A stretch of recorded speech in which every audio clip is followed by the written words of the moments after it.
Hello guys, আজকে আমাদের খালাতো ভাইরে ধরিয়ে দিছে এক কলা বাস। এই যে ছোট ছোট এতটুক এতটুক বেগুনি দিছে।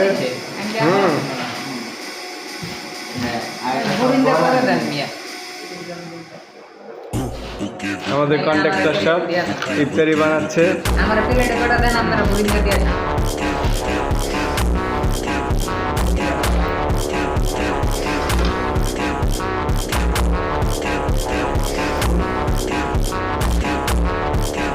একটা বলতে 4 জন লাগতেছে।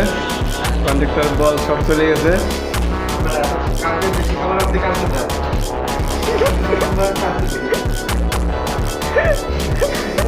কালকে আসলে বেশি কিছু আনে না, বেশির ভিতরে খালি তরমুজটা ছিল। মুড়ি ছিল না, আজকে মুড়ি আছে।